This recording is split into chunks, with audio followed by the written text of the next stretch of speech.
You are listening to the Drink Less Lifestyle podcast with Dr. Sherry Price, episode number 76. Welcome to Drink Less Lifestyle, a podcast for successful women who want to change their relationship with alcohol. If you want to drink less, feel healthier, and start loving life again, you're in the right place. Please remember that the information in this podcast does not constitute medical advice. Now, here's your host, Dr. Sherry Price. Well, hello, my fabulous friends. How are you doing? Today, I have a special treat for you. I am sharing an interview I did with the fabulous Lindsey House, and she has a podcast called Direction, Not Perfection. How awesome is that title? As a recovering perfectionist, I have to say, it's a pretty awesome title. And I want to share this podcast with you because it really reflects upon my journey with alcohol from where I started to where I am today. And I know oftentimes we forget how much we've accomplished. We forget all those small baby steps that have really added up and really changed the trajectory of our life. And I know I've struggled with alcohol, been ups and downs, on and off, right? It's been back and forth, and just reflecting on my journey and how far I've come and what really changed for me and what really changed my trajectory and really helped me get tremendous progress, I share in this episode. And as you listen all the way to the end, you will hear me say, I had no idea I would be able to talk about this issue in a podcast format. Where I started to where I ended, I had no idea I could get as far as I have come. And I know that's what alcohol does to us, right? It traps us into this tunnel vision. It traps us into thinking that life can't be better with less alcohol, or there's no way I can get to that life with less alcohol, or there's no way I could get over all this shame I have around it. And this was an issue in my life for so long that I couldn't even touch with a 10-foot pole. I didn't want to look at it. I didn't want to acknowledge it. I just wanted to keep drinking, and I didn't want anybody to tell me anything about it. I didn't want to hear about it from others. And I certainly didn't even want to accept that it was an issue. I just wasn't there until I was. And the pain was just nagging me too much that I'm like, I need a change. And I see this in women that I work with on the daily, right? Whether it's my free consult calls that I'm talking to women who are just struggling with the pain and just not knowing how to find the answers. And they keep trying the same thing over and over again, like I did. And then I see the women who actually leave the shame behind and they have a different life and they are creating magnificent results for themselves. So I think it's always a great reminder to reflect on how far we've come and if we've made the progress we want to make. And if not, what's holding us back from making more progress. And so what I love also that I highlighted in this conversation I had was all the skepticism I had. You try all these things and they keep failing. It's like, is there going to be something that works? So I love this conversation that I had with Lindsey House on my journey to drinking less. Please enjoy. So before we get into your topic, just your background, how did you get where you are today? Why are you passionate about it? So I went to pharmacy school right after high school, and I really wanted to help people understand their bodies and heal with medicine. Loved pharmacy. Oh my gosh, I never thought I would leave it. I really loved teaching people about their medicines, their body, health conditions, how to get better, how to heal from them, how to make them less of an issue or less of a stress in our life. And then I wasn't managing my own stress well. I was using alcohol as a coping mechanism when I came home from work. It was once I had my daughter and just going through the motions of life and coming home and feeling like, now I got to do all the mommy things and make dinner. And I started using wine as a transition. It was like, okay, I'm starting to cook and let's have a glass of wine. That sounds great. And then you have another with dinner. Well, over time, my habit increased because now it was like, well, toddler bath time is not so fun. So what would make it more enjoyable? Well, I'll have another glass of wine.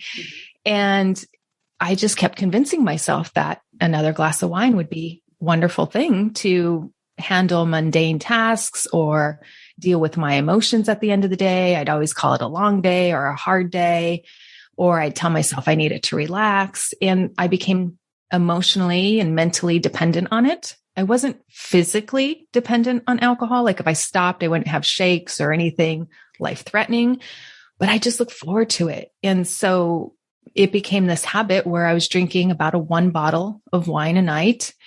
And over the course of time, it just never felt like it used to in my 20s. Like it was starting to feel like this major crutch I had.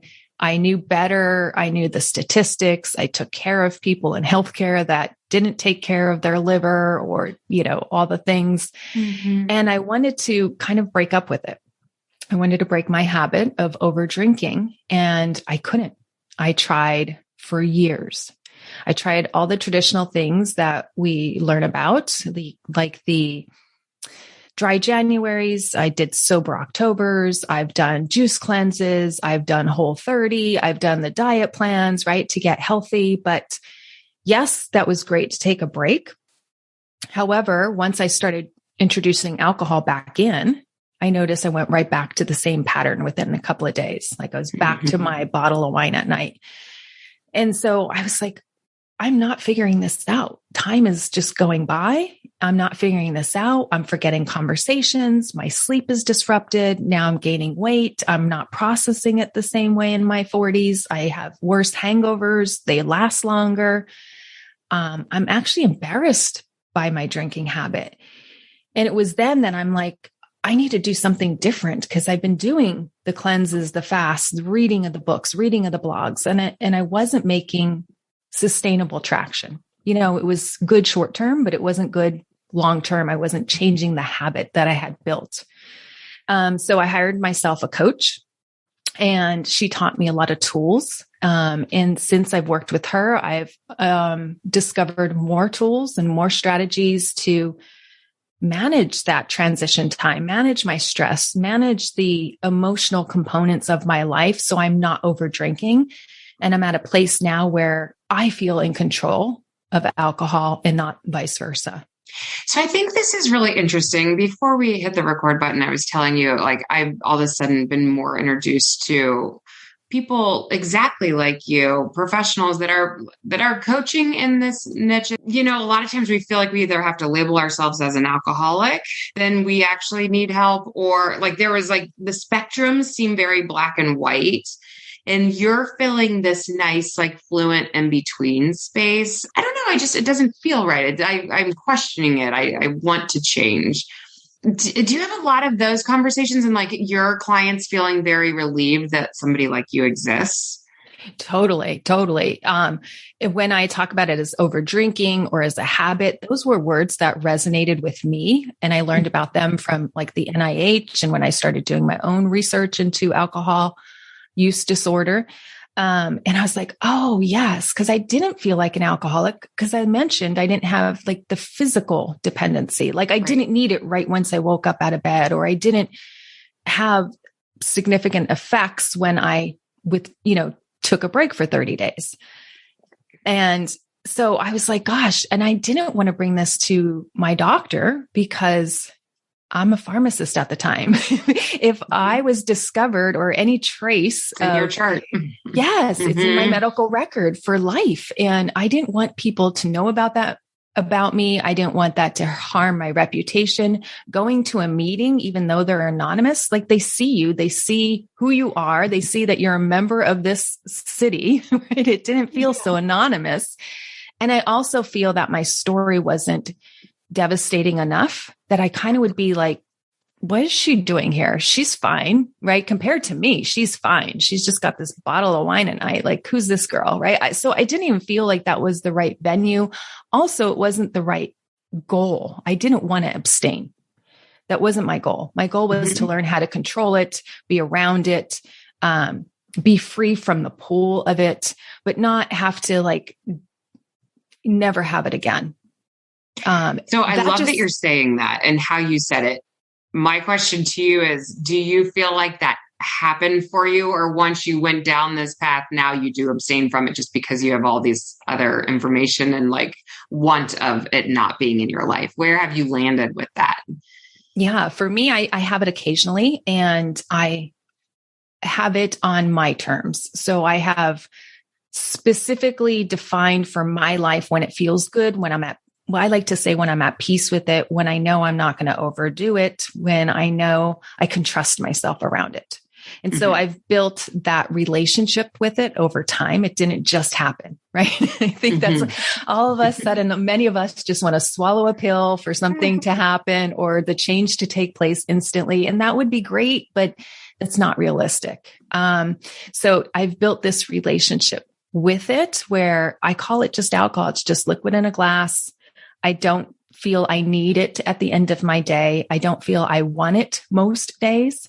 I feel I get to have it and enjoy it from more of a celebratory mood, or maybe it might be vacation or a holiday. It seems to me appropriately placed in my life, not a default.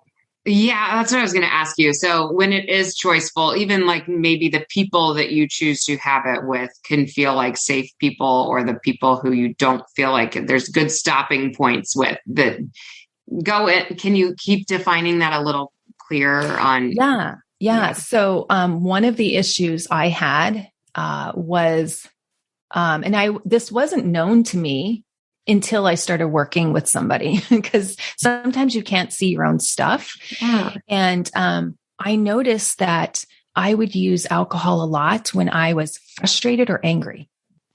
Like, I'm frustrated about my day. I'm frustrated that, these patients don't pick up their refills, or these people don't feel la, la, la. I would like take work stress home, or I'd get stressed because my daughter, she's neurodivergent. So she's not always very good at follow through and school activities. And so I'd get frustrated, and it came from a bit of my perfectionism, right? Like wanting things to be perfect, wanting things to go my way. And so that frustration and anger was a major source of my emotional connection to alcohol, because it was the thing that calmed me down. It was the thing to say, okay, everything's going to be okay. Just have a drink, numb out a little bit, and you'll feel better about this. And so it was my calming mechanism when I had those strong emotions that I didn't know what else to do with. And I didn't see them as problems. I saw other things like my daughter as the problem, or work as the problem. I didn't know how I can control those emotional responses I was having. So once I understood that, now I don't want to drink when I'm angry, or I don't want to drink when I'm frustrated, because I've spent so many times over drinking when I was in those roles that now it doesn't even feel good to drink when I'm angry. Because then I get angry, I get mad at the alcohol, and I'm like, wait a second, this is not the relationship I want to have with alcohol. I don't want to be mad at the alcohol. If I'm having alcohol, it's like if I'm having cake, I want to enjoy the cake. Yes. Right. So it wasn't something that I noticed until I started working with somebody. And then we were developing tools to effectively manage my stress, my anger, and my really wanting things to be a certain way, or perfectionism. I mean, this aligns with overeating too. It's the same general thinking that like we can head towards food for comfort. And at the end of the day, it's very momentary. It's very short lived. And then if we look forward to your point, like we can be mad at why do I do that? Going down that whole rabbit hole of like, now it's not enjoyable and we're overthinking it. We're mad at what we did.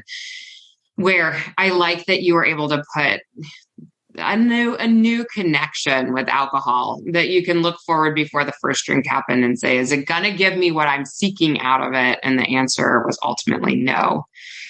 I have a question though, because you mentioned like bath time with a glass of wine, or like, I can say the same thing about a board game, but a little glass of wine is a lot more fun, than not. And so like, I picture for those out there who are like, I'm pairing it with happy times, what's some of your talk that you have around that? Because even if you fast forward, there's like not necessarily like a negative consequence from it, but maybe it's not aligning back to the integrity type talk. Yeah.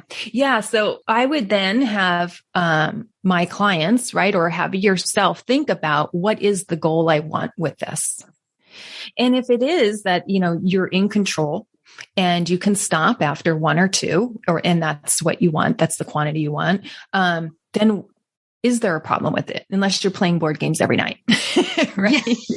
All day, every day. Right. So a lot of times this comes up with ladies that I work with who drink while watching a movie. It's like, oh, I'm having popcorn, or instead of popcorn, I do my glass of wine. And if it's not a problem and it doesn't lead to over drinking, do you still want to keep this as a habit? Because it really is a habit, right? If you're conditioning your mind to think, oh, when I watch a movie, I also have wine. So is it something you want to continue? And if so, in what capacity? And define that for yourself, right? Give yourself that permission to enjoy life, because life is meant to be enjoyed, but it shouldn't be your only pleasure. And so we work a lot on what other pleasures can we have that doesn't include drinking. Especially over drinking, right? Yeah. A glass here, a glass there, or two, or whatever your body can tolerate with, you just don't want any of those negative effects coming the next day, whether it's poor sleep. Some people get hot flashes in the middle of the night when they overdrink because the estrogen, kicks up when we overdrink. Some people have problems staying asleep because it alters our melatonin. So there's a lot of hormonal disruption that comes from the alcohol alone. And if we're not getting any of those effects, maybe that is an okay thing to do. And if we are getting those effects, like for me, it was like forgetting conversations. That's so embarrassing when you're like talking to your family or talking to your friends and you don't remember parts of the night, or you don't remember the sequence of events, or you're completely don't remember some conversations when they say, hey, remember last night we were talking about such and such, and you don't remember. That to me is like a telltale sign that the brain is getting too much. Yeah. And let's look at why, and let's look at how we can still have it in our lives if we still want it in our lives, because there's no pressure to have it in our lives. And if we do want it in our lives, how can we have a relationship with it where it's not causing any of those negative consequences? I loved in your podcast, you do a really nice job of going over this. Let's talk through some of those inner conversations in one's head that can happen in a day where it might be a little red flag that goes up. That's like, maybe this is something you should work on. Yeah. I'm thinking back to some of those. And for me, it was like, this is just what I need to relax. Like it seemed like it was the only way I knew how to relax. And we don't always have 50 minutes to run out and get a massage, or 50 minutes to do a yoga or Pilates class. And it's not that those are the only things that help us relax, but a lot of times that's what the brain will think, right? It's like, oh, well, I don't have time to do that. And here I could just have some wine and it's really quick and it does the job. So, just constantly watching how you justify it. I actually say, like, look for all the excuses your brain wants to have it, and start seeing which ones you want to start changing that conversation, right? So if you're, needing it for certain emotional periods, like for me, like I mentioned, it was the frustration or the anger. For some people, it's their relief of boredom, right? They might be empty nesters, or they might be kind of fearful and not wanting to go out these days because of COVID and all the things going out in the world. And so it seems safer to stay at home, but now they're isolated or bored. And so they're looking for a form of entertainment or a form of enjoyment. And so over drinking happens, especially with women now during this pandemic. It's been a significant increase of over drinking in women, particularly. This pandemic has hit the most. So, just looking for that emotional connection. What is driving my drinking? And it's not to like judge, right? If we get into that place where we're judging ourselves or condemning ourselves, or that's only going to add to the guilt and the shame. And then we're going to want to drink to get rid of those, right? So we don't want to build up those emotions. All we do is want to explore it, saying, okay, when does it serve me and when doesn't it serve me? And what area can I choose first to start changing that relationship with alcohol? I love that, again, that you're mentioning it's a judgment-free zone, which I think a lot of, especially women, have trouble getting themselves in that space. Do you have any special tips or tricks, to help get that information and that insight without linking it to the judgment? Yeah. So I have a lot of women who say, if I bring this up with my girlfriend or with my family, I feel they're going to judge me, right? Because then they're going to think, oh, well, if you think you have a drinking habit, then what are you saying about me? Right? Especially because drinkers hang around with other drinkers, right? Yeah. So sometimes it doesn't feel like a conversation that you can have in a mature, judgment-free kind of zone. I know I have a private Facebook page where I see a lot of the ladies sharing and posting about how they feel about alcohol. And so sometimes just having that space to explore it with somebody or in a forum where we know it's not going to be perceived as like, hey, I'm calling you out on the carpet, or maybe you don't want your spouse's input because you've had it too much and you know exactly where they fall and you just don't want to open that Pandora's box again. And it doesn't feel like non-judgment, right? So finding those places is really important, because I feel that is the tip of the iceberg where we could start to look deeper. Like, okay, why is there so much desire for the alcohol? For some people, it's because they're not living the life that they want. And so this is just numbing the life that they're, quote, tolerating. So, is there changes we could be making that are like short-term, quick results, right? Just to get somebody started on that process of change. Because you want to eat an elephant one bite at a time, right? Looking at changing something could be overwhelming for someone.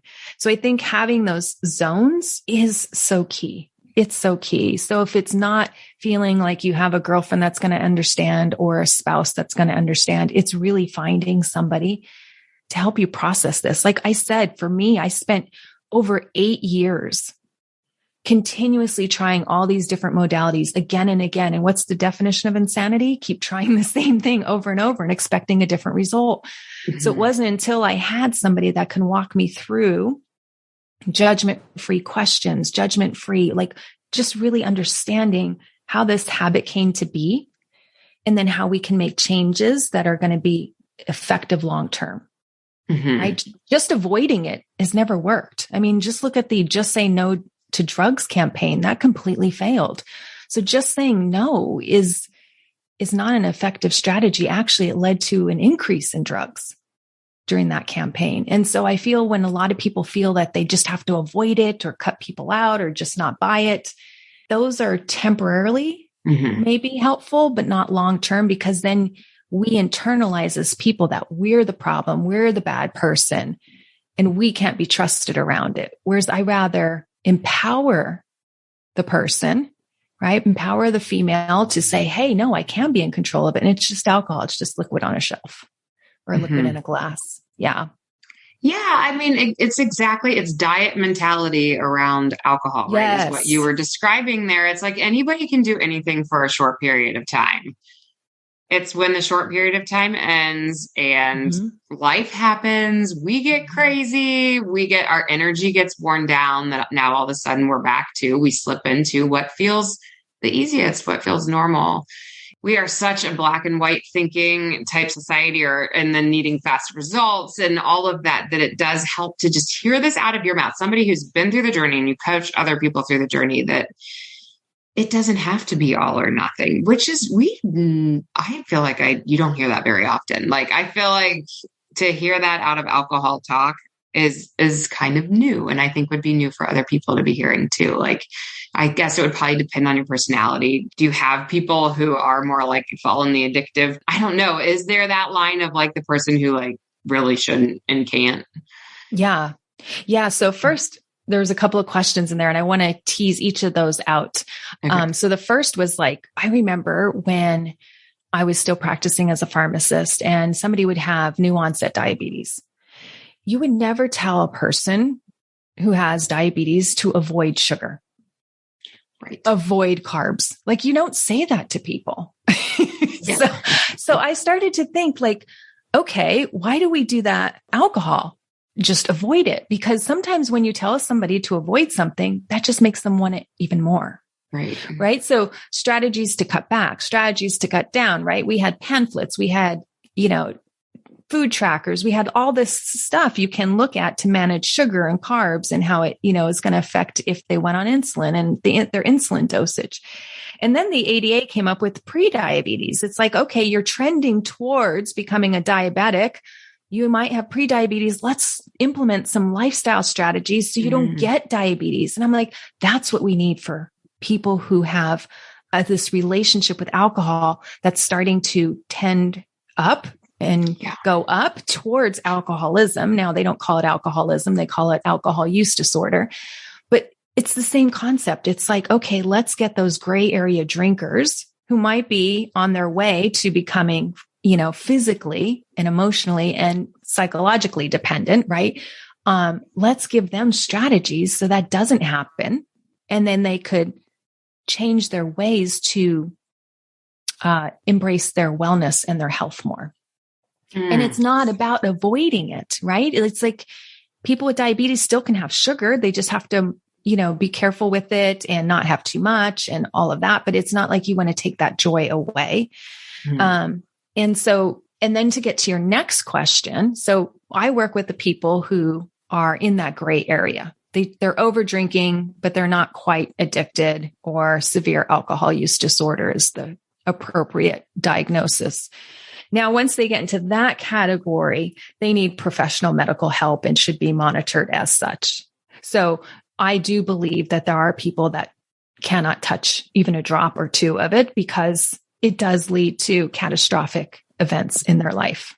But that is a very, very small percentage of the current overdrinkers. Which is so interesting because that is who everybody compares themselves to, right? Like if anyone's trying to decipher if they have a drinking problem or not, we always go, well, not the person that is passing out at the end of the night, or like you said, waking up and craving a drink in the morning, or it doesn't look like that. It's missing all these days at work, or choosing to, fund their alcohol addiction rather than pay their mortgage, right? That is not most people. Most people are just overdoing it by a couple of glasses, a couple of times a week, or they're binging a couple of times a week, or whatever it is. It's a different pattern and it looks differently for everybody. And of course, it's also influenced by body size and how much your body can handle. Because I have a lot of women in my program who are like, but I should be able to keep up with my husband. I'm like, but your husband is twice the size of you.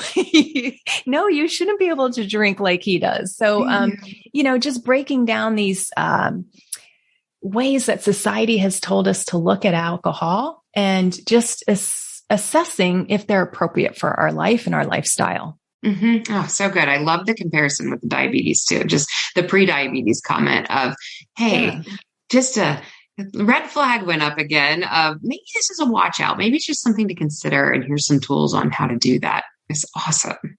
Right. Oh my goodness. Okay. Something else that you said, and again, just to get everybody's brains on the same page, you have this on your website even. Did you wake up after a night of drinking and swear that you'll never do it again? That tonight you're definitely not going to drink. And then the afternoon rolls around and you start considering that potential of having a glass, and the cycle continues. Go into that, because I think that's like, if we're talking percentages of norms, what a lot of people would say. Absolutely. And for me, I called it my witching hours, 5, 6, 7 o'clock. And now that we're a lot remotely, some people are like, gosh, I'm starting to drink at 2 o'clock. And I just put it in a different flask or a different bottle that, my Zoom call, they can't know, they don't know what's inside, or they're not on Zoom calls and they're just working from home and they're starting earlier. So you don't have this desire in the morning. So it's very easy to commit. It's very easy to say, I'm not drinking today, because you don't have any desire. Your triggers aren't around. You're not normally a drinker at 8 a.m. or 6 a.m. or whenever you get up. So you think and you feel in your body that you're totally aligned. You're not drinking. You're 110% committed, and it's going to happen. And then the afternoon rolls around. And then it's like, I would call it my bipolar self. It's like all of a sudden this alter ego comes out and I just wanted alcohol again. And why is this happening? Why don't I feel like I did at 6 a.m? Why am I even thinking about alcohol? Because it's the way I had been for almost a decade. I just drank at the end of my day. So to think that I'm not going to have desire is kind of erroneous way of my brain thinking that it's just not going to be there. No, it's going to be there because it has been there for the past decade. oftentimes we internalize it to think I'm flawed, I'm broken, I don't have as much resolute not as resolute as I was in the morning, or I'm not as committed. Where did my commitment go? Where did my willpower go? We start questioning all that, but it's not even about that. It's just the desire is now there where it wasn't there in the morning. That's really what happened. And so calling it commitment, calling it all these other things, or shaming ourselves is only going to make us feel worse. And guess what most of us wind up doing when we feel bad? We feel like, okay, now we really need to drink. Saying, okay, it's desire. It's an urge. It's my witching hour. It's what happens to my body because I've trained my body to expect alcohol at this time of the day. It's how I've been operating for the past few years, few months, whatever. And so having strategies to harness that desire and not drink, right? What to do with those urges, what to do with that desire, what to do with maybe those emotions. Maybe it's not desire. I have some women that say, I don't feel desire. I don't feel urge. I just feel really bored or really lonely. And that's what's driving me to overdrink or to start drinking. And so then I say, well, then you don't have a drinking problem. You have a boredom problem, right? Because drinking is your brain's way of saying, hey, here's a solution. So it's to your brain, drinking is a solution, not a problem at that time. Interesting. Yeah. Right. Just like food becomes the solution to my boredom or my sadness or not feeling good about something in my life. Right. So let's address the real cause. Let's address the boredom or the sadness. And where's that coming from? And what would you rather be doing than putting this stuff down our esophagus, right? What would be more life-giving rather than life-sucking? Yeah. No, that's good. And you're giving fabulous examples. And the bottom line is whether it's food or whether it's alcoholic, it's an individual. Sherry cannot sit across the mic here and tell you what's going to work for you until she'd work with you individually, because everyone's so different and their needs at that moment of I'll call it weakness, but it is like, again, I always think when energy's down or and if we're relating this with food again, it's when people get really hungry, when hunger kicks in, that's when we go, I want it. When we're really full, we're rarely saying, I want that next thing, and that's how I feel. Like you said, it was reminding me of the wake up at 8 a.m. and being like, no problem. I'm not going to have drinks today. And I think that way when people are like nice and content and full, it's like, no problem. I'm not going to do my nighttime eating tonight. I'm not. And then you get to it. And maybe at that point you're now hungry and different triggers, right? Like different triggers for alcohol, different triggers for food. So when you're working with somebody and let's say it's a board, you're replacing, how long do you feel like it takes that person to start getting in the right momentum of this is working, I care, moving forward? Yeah. It was really across the board. I've worked with some women who just get it done and it takes just a few weeks. Then I work with others who, there's a lot going on that's leading to the drinking. And so we need to look at each piece of that and we tackle a piece here, we tackle a piece there. Some people are like, just help me with, drinking at home. And then that's done and good. And they're at a good spot. And then something else happens, right? So it could be, oh, I overdo it and I didn't realize how much I overdo it on vacations. Help me with that. So it could be different circumstances. It could be different triggers. And just depending on when those triggers arise. And if it's the same theme from another trigger, right? Once you get the theme contained, it doesn't matter the trigger. But certain triggers often carry different traumas or emotional responses in our body. And so we just want to heal those. Mm-hmm. And so it could be a couple of months. For some people, they've been working on it for over a year. Mm-hmm. And I know we're such a results focused and I want to be results focused. Actually, I have a whole podcast on how we get lazy and we become less results focused, which is why it takes so much longer for a lot of people to lose weight or to do other goals. However, if you're working on it, you will feel like you're making progress and you'll be fueled by that momentum, right? You'll see like, okay, I can now handle my mother-in-law when she comes to visit. This is amazing. I used to storm my fridge, right? Like you have these like little successes in your life where you're like, that no longer sets me off the rails. That no longer causes me to storm my fridge. And when you see that you've changed that relationship with that person and with yourself and with alcohol, it really empowers you to say, okay, now I got it, how it worked there. Now I just need to flip the switch in my brain for these other circumstances. And so just to summarize, right, it could take as little as a few weeks to months to over a year. And I don't think there's any good or bad to how long it takes, because this is something that's permanent, right? That's going to last. Yeah. As long as you learn the tools and the modalities. Yeah. Yes, I totally agree. And it's the idea of almost maintenance thinking within this a little bit too, even if you don't feel like you're getting these huge shifts of, call it, I stopped drinking enough, I'm not even seeing weight loss. I get things that maybe somebody was hoping to see out of their journey. The pure fact that they're working on it right now means that they're going to come out of that year looking different with alcohol than what they would have looked like if they would not have been working on it, right? Absolutely. And I love how you said that, because it's not a small portion of what we do in my programs is on alcohol, very small. It's about your life. Because when you're getting the life and the results you want, alcohol plays a very small part. When you're not getting the life you want, or you have all these pain points that are unresolved, or you don't know how to work through them, alcohol becomes more important because your brain thinks, oh, this is what I need to stop my suffering or to stop this pain point. And yeah, it temporarily stops it, but it's not a permanent fix.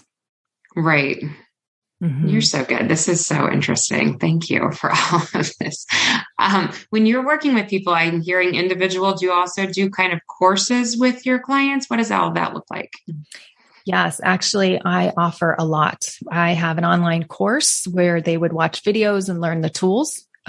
They would understand how to identify what their triggers are emotionally, if they're connected, how they're connected to it mentally. So breaking it down to the root cause of the drinking. Because remember, my idea is our brain sees it as a solution, not the problem. So we want to identify what the real problems are. Is it my marriage? Is it my job? Is it how I don't handle stress very well? Is it that I bottle my emotions so much and then I just explode and I don't feel safe to explode because then it's going to be an argument in my household? And so there's all of that we need to discover. And so I do that multiple ways through video courses, like I mentioned, and workbooks. Then we do group calls, because I have to tell you, when you don't feel like you're alone in this and you see other women struggling who are professional and, let's just say, put together, because we all have the stereotype of the person who's an over drinker is not put together or just has, this disheveled life. And it's like, no, this happens to professional women or women,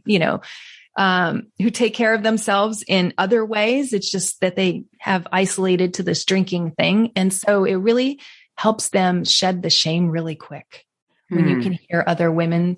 And the group calls, I have to say, are, for a lot of the people that I work with, their favorite part. And then there are a few that don't want to do that because maybe, I don't know, they have just how they're wired. They rather be more introverted and not be on the phone with anybody, or they don't want others to know. Maybe they are still got to deal with a lot of shame. And so I do private one-on-one coaching for those individuals, because that's where I was. I never thought I would be podcasting about an alcohol problem. Are you kidding me? I'm a pharmacist. This destroys my career. I cannot believe I'm doing this. If you would have told me this 5 years ago, I would have said, there's no way. You have the wrong Sherry Price. Not happening. It's not. I was way too buttoned up and had to be prim and proper and worried about my reputation and how it affect me. And so I get it. For me, confidentiality and having somebody that I can just talk one-on-one with and feel safe and secure and held in that space was totally needed for my transformation. And so I want to offer that because I know that was part of my journey and really important. that nothing could be discovered on a medical chart or medical record, nothing, no history. So I love to offer that version as well for people that feel that they would be best supported in that nature. Yes, I think the relief would just hearing you say that, be like, okay, that's an option. I also do want to point out your podcast, Drink Less Lifestyle. It was another fantastic place for the person going, even hearing all of that would be confidential. And I don't know if I could dip my toes still in that water because it means I'm admitting something.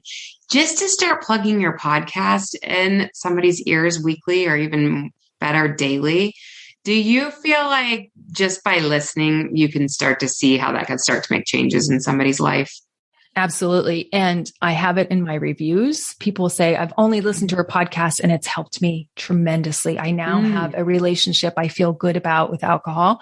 And a lot of the listeners will come to my free private Facebook group and start posting there, and how much, they've been drinking maybe 50 drinks a week and now they're down to 10 or they're down to 5. And just seeing the true impact that has just by hearing like, oh, this is what I'm doing. Oh, this is where my brain is going wrong. Oh, wait, this is something I can try. I never tried thinking about that. Oh, it's really not an alcohol problem. It's a boredom problem. Well, I never thought about it that way. And so now it opens the mind to consider other ways to help ourselves not have this issue. And so the podcast has really helped a lot of people. So yes, I welcome anybody to come and take a listen and see if it's the right space for you. And I think my listeners would kick me if I didn't ask this question. Let's talk weight loss for a second with alcohol reduction. Do you see a direct correlation? 100%. 100%. Yes. And I actually do a little bit on weight loss and how to do that in a sustainable fashion. I don't podcast that much on it. Maybe this is an idea. You could come on my podcast, right? We could do this. But I do have a course on it within the programs. And if a lot of times the issue goes hand in hand because, of course, empty calories and all of that, right? And oftentimes, even when I was over drinking, the acidity in my stomach from too much wine, I needed to buffer that out. So I'd snack on my daughter's goldfish or Cheez-Its or things I didn't normally eat. It's like, why am I eating this? I don't even like this. But it's just things you do when you're intoxicated. So oftentimes we look at, okay, I call over drinking and overeating and overspending and overworking. Always we buffer from feeling our emotions. So if this is an area, because I do work with overworkers, they're spending many hours working to feel good, to get that validation. And so, how can we look at working a little less, right? To have more work-life balance. Same with food, right? Just so we're carrying around a body that we want to be in, that feels good to be in. It moves, it serves us. It's not to be a certain size or a certain weight or look a certain way, unless that's important to the individual, but really just owning your body and your relationship to it and feeling good and confident about it. Yeah. I always look at it like, if I can lay my head down, and this is what I want for my people, if you can lay your head down at the end of the night, and most of the time, be proud of yourself. You're going to have days where it doesn't look like that, of course. But if it's like a repetitive cycle of, I wish I would have, I wish I wouldn't have, then it's just an area, like you said, it's non-judgmental, but it's an area to consider and to come into somebody. And you are so comfy. I could totally see anybody listening or watching us via YouTube right now being like, I could work with her. Because there's a lot of people and again, I think alcohol is super sensitive, that it's easy to instantly, even if the person is saying, don't feel judged, be like, I don't feel it out of them. And you have all the right vibes, you're the real deal. I really want to create that space where we could talk about anything. Sometimes people use alcohol to be more intimate with their spouse because they have body issues or they don't feel sex is as enjoyable as maybe their spouse does. So, I want to have these conversations because if we make headway, a little here, a little there, it all starts to add up and it all's related, right? They're interconnected. Yes. And, to be more confident in who you are, not in a arrogant way. I'm not saying arrogant, but just to say, okay, here's where I'm making some strides. Here's where it would feel good to be this type of woman. Let's go after that type of woman. Mm-hmm. I love that. One last time, what's the best place for everybody to find you? Mm-hmm. So I have a podcast, like you mentioned, Drink Less Lifestyle, and then they can visit my website for some free resources and a download guide on how to effectively break an overdrinking habit. And that's at sherryprice.com. Sherry, just like the red wine, because my name came from my dad, who was in bartending school when I was born. So it was either going to be Sherry or Brandy. And so they picked Sherry. So you were meant to come into this role before you ever even knew it. Exactly. Exactly. It's funny how that comes full circle thinking about that now. Mm-hmm. The irony in life. And I love when my interviewed guest gets to just pour your last bit of wisdom over our listeners. And if you could wrap your arms around them and hope and pray that they hear this one thing from you, what would it be? That you can be the woman you want to be. Give yourself that permission. Give yourself that love. Give yourself that grace. Give yourself that space. So good. Thank you. Thank you, Sherry. Thank you, Lindsey. Thanks for listening to Drink Less Lifestyle. If you're ready to change your relationship with drinking now, check out the free guide, How to Effectively Break the Overdrinking Habit, at sherryprice.com/start now. See you next week.